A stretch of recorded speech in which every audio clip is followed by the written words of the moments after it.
दोस्तों आइए जानते हैं अयोध्या के 5 फैक्ट्स के बारे में। अयोध्या भगवान श्री राम की जन्मभूमि है। यहाँ महल, मंदिर और तमाम तरह के आश्रम बने हुए थे, लेकिन गुलामी के काल में आक्रांताओं ने यह सभी तोड़ दिए थे। आओ जानते हैं अयोध्या के बारे में ऐसे 5 फैक्ट्स। नंबर 1, सरयू नदी के तट पर बसी अयोध्या नगरी रामायण के अनुसार सूर्य के पुत्र वैवस्वत मनु महाराज द्वारा स्थापित की गई थी। स्कंद पुराण के अनुसार अयोध्या भगवान विष्णु के चक्र पर विराजमान है। कुछ विद्वानों के अनुसार प्राचीन काल में अयोध्या कोसल क्षेत्र के एक विशेष क्षेत्र अवध की राजधानी थी, इसलिए इसे अवधपुरी भी कहा जाता है। अवध अर्थात जहाँ किसी का वध ना होता हो। नंबर 2, कहते हैं कि अयोध्या शब्द अयोध्या का बिगड़ा स्वरूप। रामायण काल में यह नगर कोसल राज की राजधानी थी। भगवान राम के पुत्र लव ने श्रावस्ती नगरी बसाई थी।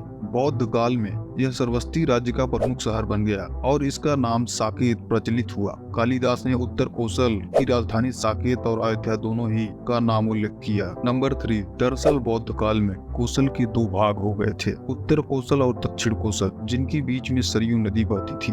अयोध्या या साकेत उत्तरी भाग की और श्रावस्ती दक्षिणी भाग की राजधानी थी। इस काल में श्रावस्ती का महत्व अधिक था। कहते हैं कि बौद्ध काल में ही अयोध्या के निकट एक नई बस्ती बन गई थी जिसका नाम साकेत था। नंबर 4, अर्थवेद में अयोध्या को ईश्वर का नगर बताया गया है, जिसे हम ऐसे पढ़ते हैं: अष्टचक्रा, नवद्वार, देवना, पूर्वोत्या, Nandulal Dey, the geographical dictionary of ancient and medieval India के पृष्ठ 14 पर लिखे हुए हैं। उल्लेख के अनुसार राम के समय इस नगर का नाम अवध था। नंबर 5, भारत की प्राचीन नगरियों में से एक अयोध्या को हिंदू पौराणिक इतिहास में पवित्र और सबसे प्राचीन सतपुरियों में प्रथम माना गया है।